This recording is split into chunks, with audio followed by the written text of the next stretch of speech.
दोनों एक दिन बावड़ी पर गई। बावड़ी पानी का एक कुआं होता है जिसमें नीचे उतरने के लिए सीढ़ियां होती है। गणगौर तीज को लेकर डूब गई। दोनों सहेलियां डूबकर उसमें मर जाती है। किसी राजस्थानी कहानी की ये पंक्तियां हमें याद दिलाती है कि छोटी बच्चियों को अकेले बावड़ी पर नहीं भेजना चाहिए।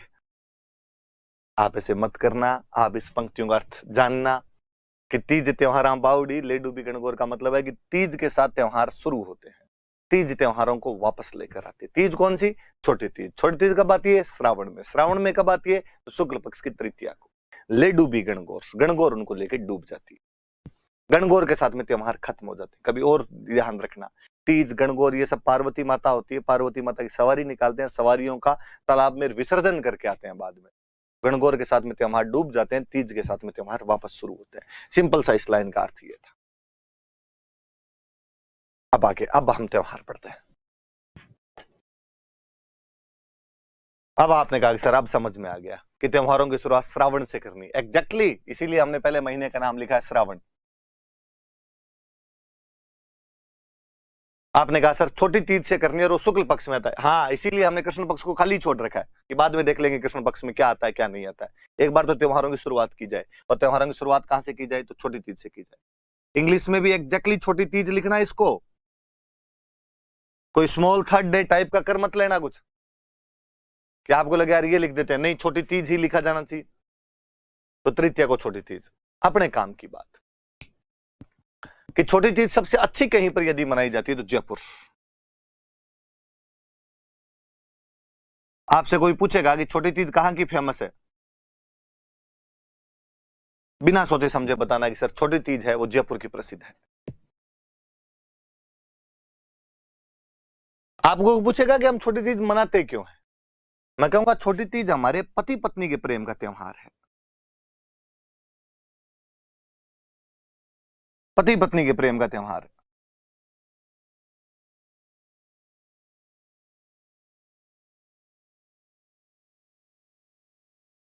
Festival to celebrate couples love. आप में से कईयों को लगेगा कि सर ऐसे कैसे बात कर रहे हो, पति पत्नी के प्रेम का त्योहार हमें पता है करवा चौथ होता है, छोटी तीज नहीं होता सर। और कुछ होगा, आपके याद नहीं रहा होगा। आपको नहीं लगता बताने में थोड़ी गलती कर रहे हो आप? मैं कहूंगा कि नहीं, मैं एकदम सही हूं। राजस्थान में पति पत्नी के प्रेम का त्योहार छोटी तीज ही होता है। तो सर करवा चौथ, तो मैं वापस कहूंगा करवा चौथ पंजाबियों का त्योहार है। सिंघानिया, मल्होत्रा, खन्ना, कपूर, जौहर का त्योहार है। क्योंकि पंजाबियों का बॉलीवुड पर कब्जा रहा, मूवी बनाने वाले सारे कपूर, खन्ना, मल्होत्रा, सिंघानिया, जौहर, चोपड़ा रहे, इसलिए उन्होंने अपनी फिल्मों में और सीरियल को करवा चौथ को बढ़ा बढ़ा के बताया। इसलिए करवा चौथ पूरे भारत में पॉपुलर हो गई। और आजकल सबको लगता है कि पति पत्नी के प्रेम का त्योहार करवा चौथ है। वरना लो बात आई तो मैं और बताऊं। चौथ किसी भी एक साल में 24 आती है। कितनी चौथ आएगी? 24 चौथ आएगी। 12 चौथ कृष्ण पक्ष में, 12 चौथ शुक्ल पक्ष में, 12 अंधेर पक्ष अंधेरे वाले में, 12 चानन पक्ष चंद्रमा वाले में। शुक्ल पक्ष में 12 की 12 चौथ के लिए कहा जाता है इनका चांद नहीं देखा जाना चाहिए। गांव में कहानियां होती है कि शुक्ल पक्ष का यदि चांद कोई देख लेता है तो चोरी का आरोप लग जाता है। इसलिए शुक्ल पक्ष में कभी कोई चतुर्थी आ ही नहीं सकती। आपसे कभी कोई क्वेश्चन पूछ ले कि तिल चतुर्थी कब आती है, आपको नहीं पता कब आती है, पर नीचे ऑप्शन देख लेना, यदि किसी में शुक्ल लिखा हुआ है तो काट देना, बिना सोचे समझे काट देना कि चतुर्थी कभी शुक्ल में आ ही नहीं सकती। एकमात्र अपवाद हम पढ़ेंगे गणेश चौथ, जो शुक्ल पक्ष में आएगी। इसके अलावा कोई भी चतुर्थी कभी भी शुक्ल पक्ष में आएगी ही नहीं। तो चतुर्थी हमेशा कृष्ण पक्ष में आएगी। तो आपने कहा कि ठीक है सर, यदि शुक्ल पक्ष में गणेश चतुर्थी वाले अपवाद को छोड़ दें तो शुक्ल पक्ष में चतुर्थी आ ही नहीं सकती, तो 24 में से 24 12 तो उधर वाली निकल गई, इधर केवल 12 बची, तो मतलब कृष्ण पक्ष वाली चतुर्थी आ सकती है। मैं कहूंगा हाँ,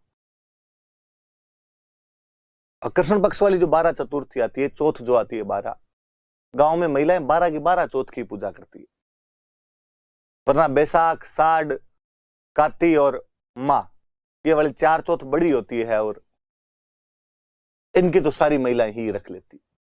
तो ज्यादा धार्मिक हो तो 12 की रख लेती है, वरना इन 4 चौथ को तो बड़ी चौथ माना जाता है, इनकी तो रख ही ले। उनमें जो कार्तिक वाली चौथ आती है वो करवा चौथ आती है। करवा चौथ को व्रत रख लिए जाते हैं सामान्य, जैसे बाकी चौथ के व्रत रखे जाते हैं, करवा चौथ के रख लो। मैंने तो कभी गांव में कोई ताम जाम देखा नहीं। और मैं बताऊं, शुक्ल पक्ष वाली मैं बात बताऊं, फिर मैं वापस इस पर आऊंगा। कभी गांव में छोटे थे तो मम्मी दूज का चांद पकड़ पकड़ के दिखाया करती, द्वितीया का चांद जबरदस्ती पकड़ पकड़ के दिखाया जाता था, इधर आ दूज का चांद देख। और अक्सर तो मुझे याद आता है कि चांद देखते ही नहीं थे, हाथ जोड़ के वो गीत सा और गाया करते थे, चांद मामा घाबा दे, नया नया घाबा दे। कईयों को लगेगा घाबे क्या होते हैं, कपड़े, कपड़ों को घाबे कहते हैं। और चूंकि कपड़े मामा ही दिलाया करते थे, मम्मी ननियाल जाती 12 महीने में एक बार, तब नए कपड़े आते थे।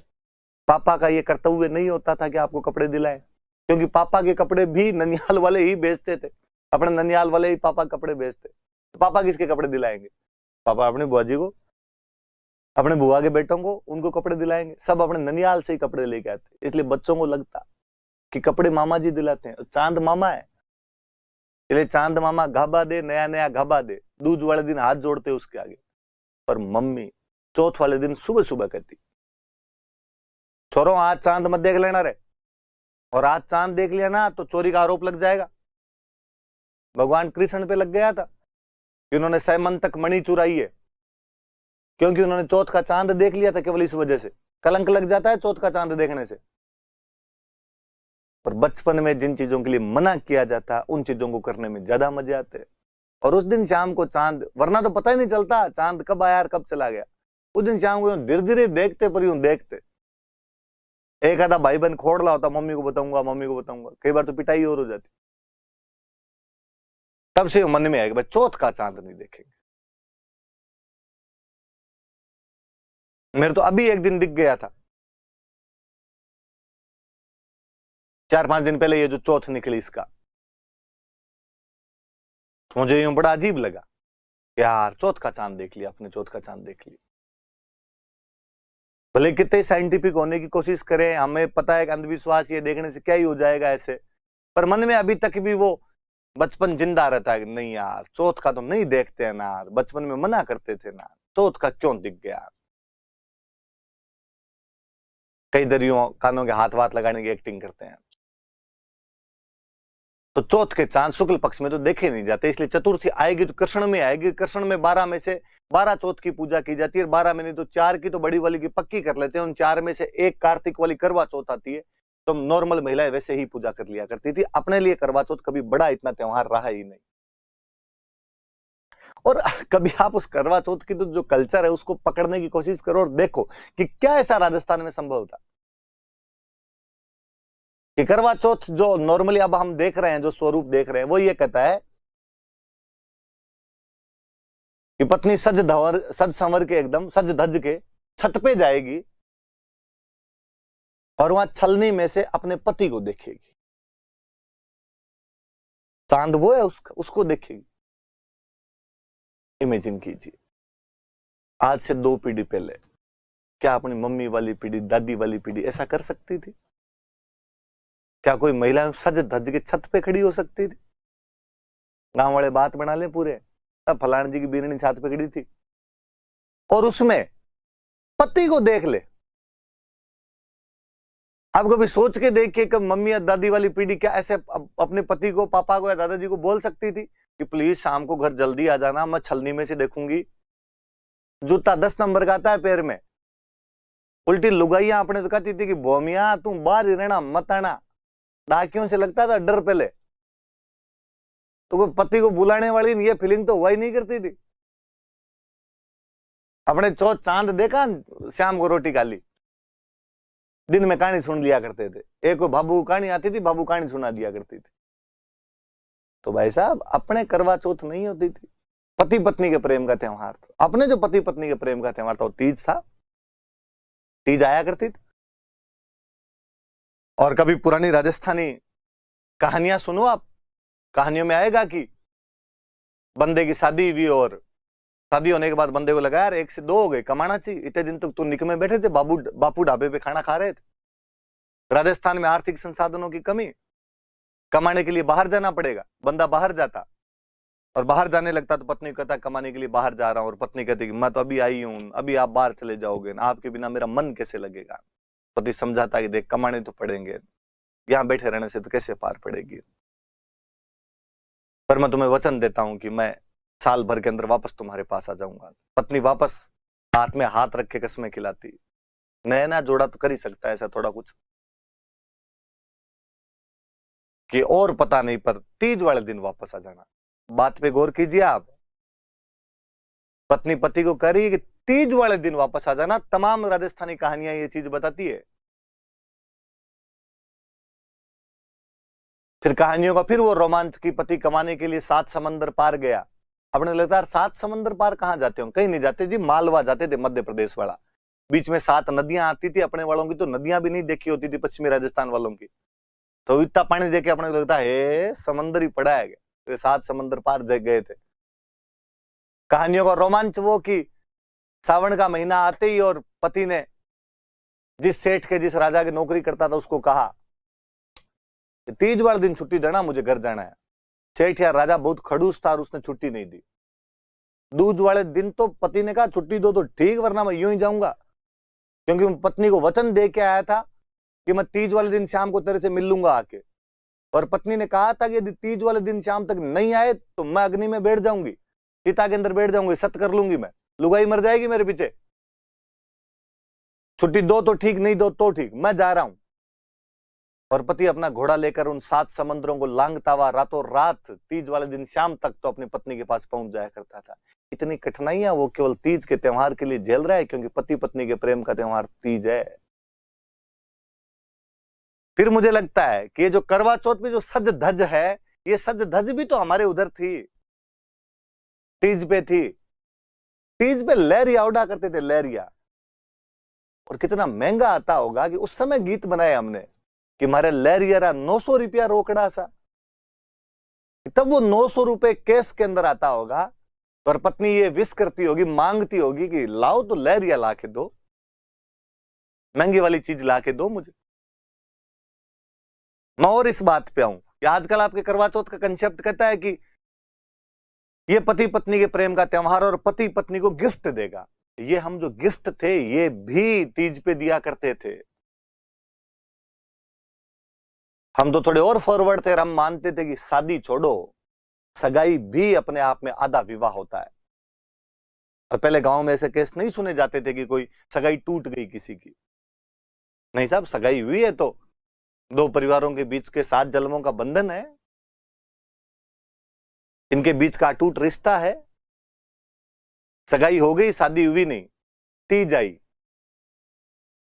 क्योंकि सगाई अपने आप में आधा विवाह है, तीज पति पत्नी के प्रेम का त्योहार है, तो पति पत्नी को गिफ्ट भेजे।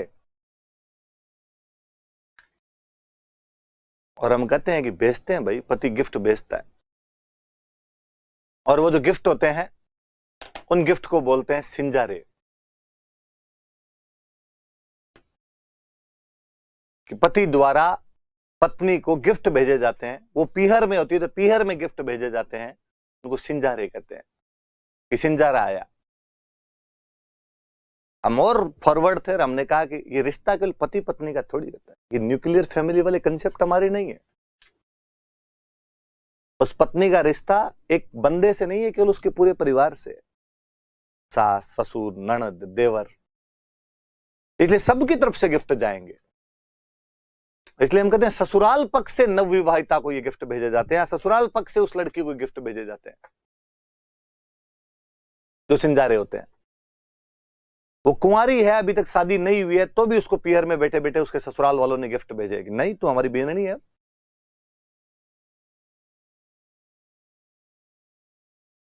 थोड़े दिन बाद उसकी शादी हो गई। शादी होने के बाद में वापस श्रावण आया, हमने फिर कंसेप्ट गढ़ा और कहा पहले श्रावण में सास बहू साथ नहीं रहेगी, और पहले श्रावण में सास बहू साथ रहे तो सास पे भार आता है, इसलिए बहू को पीहर भेज दो। इसलिए बहू को पीहर भेज दिया जाता, बीननी को पीहर भेज दिया जाता है। अब चूंकि बीननी पीहर है, श्रावण में तीज आएगी, पति पत्नी के प्रेम का त्योहार है, वापस गिफ्ट भेजे जाए, इसलिए वापस गिफ्ट भेजे जाते हैं, वही सिंजारे भेजे जाते हैं। इसलिए अक्सर गांव में सुनने को मिलता है, एक कुंवारो सिंजारो है ना, एक परिणेड़ो सिंजारो है। एक जो कुंवारी थी तब इसके गिफ्ट आए थे, एक जब वो शादी होके आ गई तब उसके गिफ्ट आए थे। फिर चूंकि अगले श्रावण से वो अपने वहीं रहती है, तो बाद में इतना आदान प्रदान अपने को देखने को मिलता नहीं। तो सिंजारे कब आए? तीज पे। लहरिया कब ओढ़े? कि तीज पे। पति 7 समुद्रों को लांघता हुआ कब आया? तीज पे। पत्नी ये धमकी कब दे कि तुम नहीं आए तो मैं अग्नि के अंदर प्रवेश करके सत कर लूंगी? तीज पे। इसका मतलब पति पत्नी के प्रेम का त्योहार तीज है। करवा चौथ है त्योहार, तो जितना तीज है उतना नहीं। इसलिए है लड़कियों, तुम पर यह महती जिम्मेदारी है कि केवल इस कल्चर को पढ़ाई के लिए नहीं पढ़ना है, एग्जाम पास करने के लिए नहीं पढ़ना है। मैं नहीं कहूंगा आपसे कि करवा चौथ मनानी बंद कर दी जाए, मनाई जाए, धूमधाम से मनाई जाए, पर तीज बंद नहीं होनी चाहिए। तीज करवा चौथ से ऊपर वाला महत्व रखनी चाहिए। यह हमारा परंपरागत त्योहार है, यह पति पत्नी का त्योहार है। करवा चौथ हमने बॉलीवुड से सीखा है। इस बॉलीवुड ने कई कांड करवाए हैं अपने। राजस्थान में लड़कियों के शादी के बाद सरनेम चेंज नहीं हुआ करते थे। मुझे याद है आरपीसी ने एक बार एक क्वेश्चन पूछ लिया था कि राजस्थान में कौन सी जाति में लड़कियां शादी के बाद अपने सरनेम चेंज नहीं करती, और आरपीसी ने उत्तर माना राजपूत, कि राजपूतों में लड़कियां शादी के बाद सरनेम चेंज नहीं करती। मुझे लगा यार आरपीसी वाला भोला है पेपर बनाने वाला। इसने क्या कुछ एग्जाम्पल देखे, राजा का नाम जसवंत सिंह राठौड़, रानी का नाम हाड़ी रानी जसवंत दे। उसको लगा अच्छा सरनेम वही पड़ा है इसके। तो राजा का नाम सवाई जयसिंह कछवाहा, रानी का नाम के चंद्र कंवर सिसोदिया। हाँ इधर भी लपड़ा है। राजा का नाम कि राज सिंह सिसोदिया, रानी का नाम कि चारुमती राठौड़। और उसने कहा कि हाँ राजपूतों में लड़कियां शादी के बाद अपना सरनेम चेंज नहीं करती। तो उसने क्वेश्चन पूछ लिया। मैं कहूंगा कि यदि वो हमारे गांव में जाके किसी भी जाति या धर्म के अंदर पूछता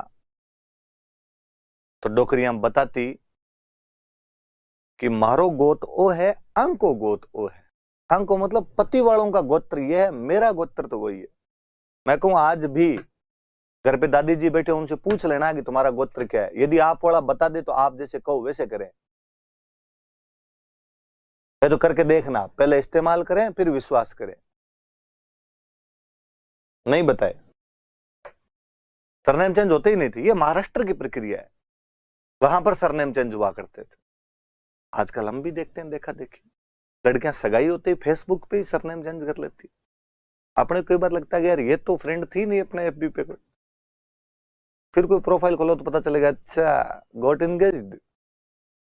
इतने में ही जल्दी असर नहीं आया।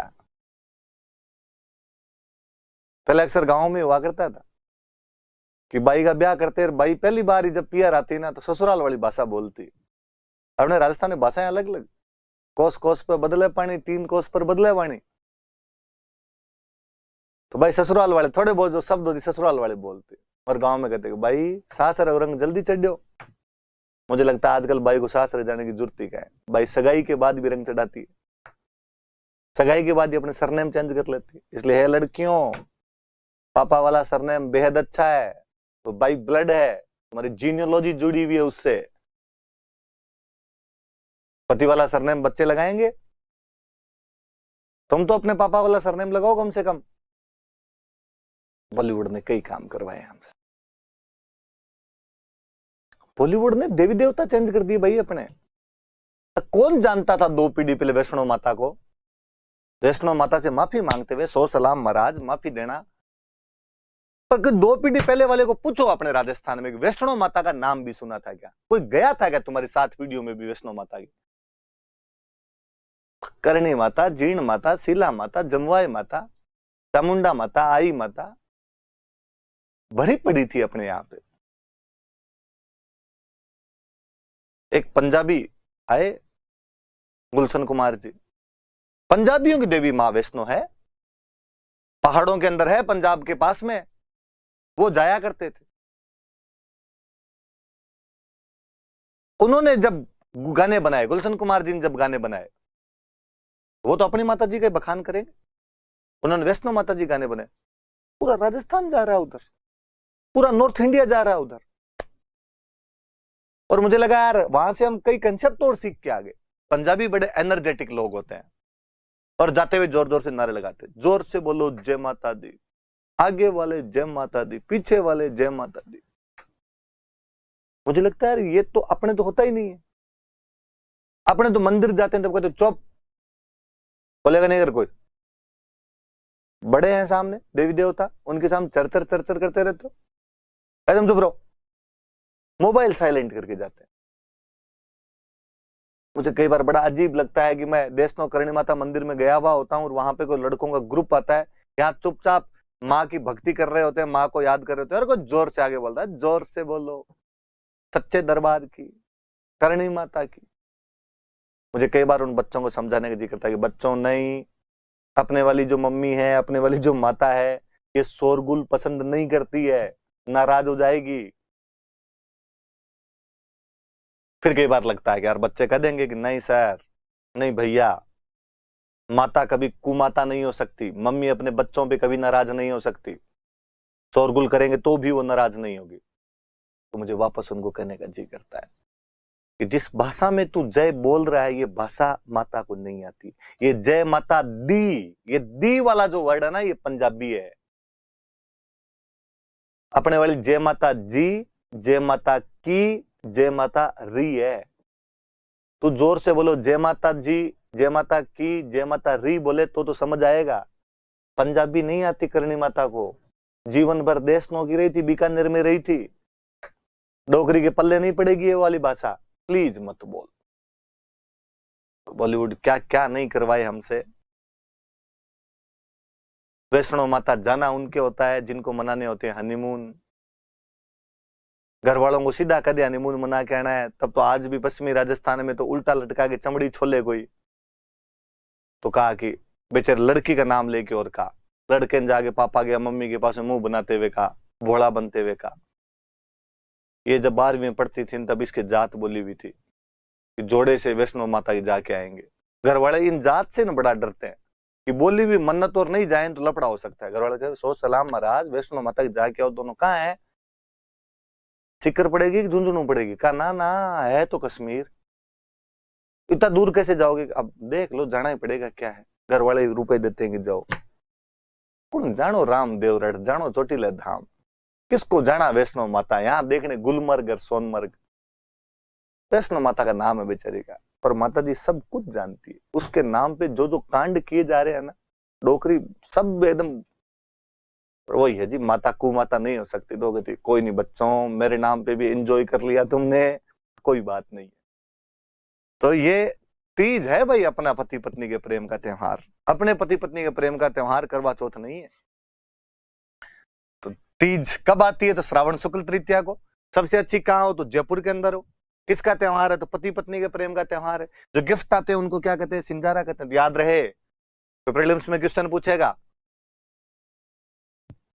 कि तीज के अवसर पर नवविवाहिता को मिलने वाले गिफ्ट क्या कहलाते हैं? सिंजारा। लफड़ा तो तब होगा जब वो ये पूछ लेगा सिंजारा क्या होता है। और नीचे ऑप्शन आएंगे, ग्रासिया महिला के नाक का आभूषण, बाड़मेर जिले का सुदूरवर्ती एक गांव, मूंग की एक किस्म, नवविवाहिता के लिए आने वाले उपहार। आपको लगेगा मूंग हो सकता है, मूंग। फसलों में कोई नई किस्म आ गई होगी, मोदी सरकार ने कहा होगा किसानों की आय दुगनी करेंगे इसलिए मूंग थोड़े अच्छे भेजेंगे, सिंजारे वाले मूंग भेज दिए होंगे कोई। नहीं, नवविवाहिता के लिए आने वाले गिफ्ट हैं। और याद रखना कि कौन सी ओढ़नी ओढ़ी जाती है, तो ओढ़नी का नाम है लहरिया।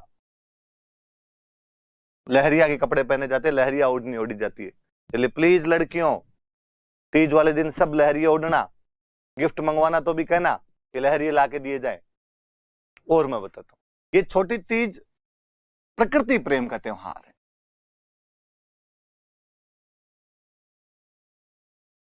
नेचर के साथ हमारा जुड़ाव, हमारी आत्मीयता, हमारा कनेक्शन दिखाता है। क्योंकि हमारी नेचर फलती फूलती भी तो श्रावण में ही थी, और नेचर फूलते फलती फूलती कब थी हमारे, इसलिए हमने श्रावण में झूले डाले, हमने श्रावण के झूलों के गीत गाए, बना रे बगम झूला गाला। मुझे और लगता है कि अपने वाले कितने इंटेलिजेंट थे। पश्चिमी राजस्थान वालों के बाग दूर दूर तक ही नहीं थे, खेजड़ी पे झूले डाले थे, पर गीत में गाया हमने कि बना रे बगम झूला गाला। मुझे लगता है कोई केरला वाले कोई गाना सुनाया जाए, उसको जब इसका अर्थ बताया, उसको लगेगा ओ नो, राजस्थान में इतने बाग है कि वहां पे झूले भी डाले जाते हैं। तो कौन समझाए कि हमारे वाले इंटेलिजेंट थे, लोगों को बावड़े बनाने के तरीके निकाल लिए थे हमने। और जयपुर की तीज सबसे अच्छी, माँ पार्वती, माँ तीज सवारी निकल रही है। कभी राजमहलों से सवारी निकला करती थी और उस समय सैनिक उसके साथ में जाया करते थे।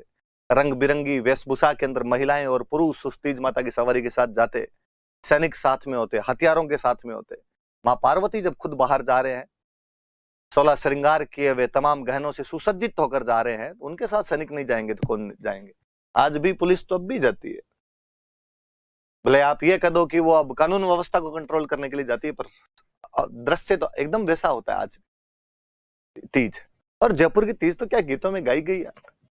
आज ही वो मेरे एक दोस्त हमेशा हंसते रहते हैं कि गांव की महिला के दो ही सपने होते हैं, एक तो उसे जयपुर की तीज देखनी होती है, एक उसे गाड़ी में अगली सीट पर बैठना होता है। ऐसे गांव के अंदर महिला को बराबर वाली सीट पे नहीं बिठाते, वो पीछे बैठ, महिला चाहती है कि धकली सीट पे बिठा ले, आगे वाली सीट पे बिठा ले, तो यूं जमारो सुधरे। या कोई जयपुर की तीज दिखा दे, हमने गीतों में गाए, कोई जयपुरी की तीज दिखा दे हमारा रसिया, तो जयपुर की तीज याद रखिए। फिर शुक्ल पक्ष में एक त्योहार हो रहा है, पूर्णिमा को, रक्षाबंधन। आप ज्यादातर जानते हो, पर हम गांव में आप कभी सुनना, हम इसको रक्षाबंधन नहीं बोलते, राखड़ी पूनम, रख पुन्यू। और मुझे लगता है जब हम रख पुन्यू या राखड़ी पूनम बोलते हैं तो और कुछ नहीं, पर ये पूनम और पुन्यू बोल के ये तो बताते हैं कि आती तो पूर्णिमा को है। पर जब हमारे उसी त्योहार को हम किसी विदेशी भाषा में हिंदी के अंदर पढ़ते हैं, तब हम उसे रक्षाबंधन बोलते हैं। और ये शब्द कम से कम पूर्णिमा तो नहीं बता रहा है, और कुछ ही बताता हो आपके, वो फील नहीं देता जो रख पुन्यू में, राखड़ी पूनम में आता है।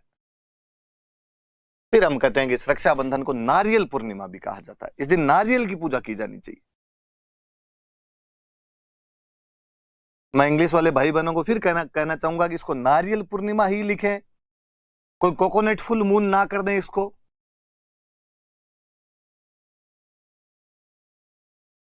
ये नारियल पूर्णिमा ही है। कभी घरों में देखा हो तो जब विधि विधान से रक्षाबंधन मनाते हैं तो बाकायदा हाथ में नारियल दे के फिर बहनें राखी बांधती है। ये नारियल पूर्णिमा है। हम इस दिन श्रवण कुमार की पूजा करते हैं।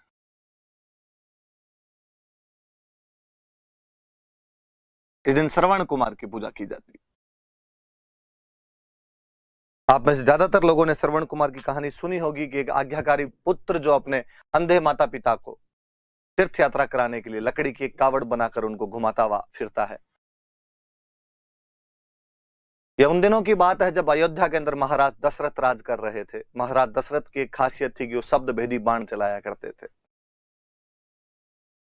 और महाराज दशरथ ने उस दिन सरयू नदी के किनारे अपना मचान लगाया और कहा कि रात्रि के समय में जब जंगल का कोई जानवर इस सरयू नदी के अंदर पानी पीने के लिए आएगा, जैसे वो अपना मुंह डालेगा, छपाक की आवाज के साथ मैं तीर चलाकर उस जानवर का शिकार कर लूंगा। दुर्भाग्य, विडंबना कि उस दिन जंगली जानवर की जगह वह आज्ञाकारी पुत्र श्रवण कुमार अपने अंधे माता पिता के लेकर वहीं आसपास कहीं ठहरा हुआ था। और अंधे माता पिता को जब रात्रि को प्यास लगी तो अपना बर्तन लेकर उस सरयू नदी से पानी लेने के लिए आया। उसके बर्तन की छपाक की आवाज ने राजा दशरथ को चौकन्ना किया और उनके एक ही शब्द भेदी बाण ने श्रवण कुमार के प्राण ले लिए थे। तीर लगते श्रवण कुमार की चिल्लाहट सुनकर महाराज दशरथ भागे और उनको लगा कि मनुष्य मर गया। जब तक वो आते तब तक उस युवक के प्राण लगभग निकलने वाले थे। युवक ने केवल इतना कहा कि महाराज दशरथ, अंधे माता पिता मेरे पानी के लिए मेरा वेट कर रहे होंगे, प्लीज पानी उनको पिला देना। महाराज दशरथ उन अंधे माता पिता के पास गए, कई देर तक तो उनके मुंह से बोलती ना फूट पाई, ना कह पाई कि मैंने तुम्हारे पुत्र को मार दिया है। लेकिन जब वो अंधे माता पिता ने कहा कि हमें कुछ अनहोनी मालूम हो रही, तुम कौन हो, क्या हो, हमारा पुत्र कहाँ गया, वो जब चित्कार किया तो महाराज दशरथ रोए और रोते उन्होंने कहा कि गलती से मेरे हाथों से तुम्हारा पुत्र मर गया है, अब मैं तुम्हारे लिए पानी लेकर आया हूं, पश्चाताप करना चाहता हूं, प्रायश्चित करना चाहता हूं, जो सजा देना चाहते हो वो दीजिए। अंधे माता पिता ने कहा कि महाराज दशरथ को अंधा माता पिता क्या ही सजा दे सकता है तुम्हें, प्रकृति सब सजाएं सब लोगों के लिए तय रखती है, लेकिन आज हम हमारे पुत्र के वियोग में तड़प तड़प के मर जाएंगे और हमारी हाय तुम्हें लगेगी, एक दिन तुम उसी प्रकार अपने पुत्र के वियोग में तड़प तड़प के मर जाओगे। कहानी आगे कहती है कि काफी दिनों बाद जब महारानी कैकेयी के वरदानों के कारण महाराज दशरथ को अपने पुत्र राम को वनवास देना पड़ा, तो महाराज दशरथ पुत्र राम के वियोग में उसी प्रकार तड़प तड़प के मरे थे जिस प्रकार कभी श्रवण कुमार के माता पिता उसकी याद में तड़प तड़प कर मरे थे। वो दिन रक्षाबंधन का दिन था, वो श्रावण की पूर्णिमा का दिन था, इसलिए आज भी हम उस आज्ञाकारी पुत्र श्रवण कुमार की इस दिन पूजा करते हैं। या शुरुआती क्लास थी, अपनी इंट्रोडक्शन था, ये 2 त्योहार बताए मैंने, त्योहार कब शुरू होते हैं ये बताए गए। आप पढ़ना, कल वाली क्लास से हम और ढंग से शुरू करेंगे कौन कौन से त्योहार है, थोड़ी सी बातों को समझने की कोशिश करना। जिन लोगों का कल्चर से ज्यादा कोई वास्ता नहीं है वो थोड़ा ज्यादा इंटरेस्ट लेना, जिनका वास्ता है वो मुझे लगेगा कि उनको आता ही है वो थोड़ा कम इंटरेस्ट ले लेना।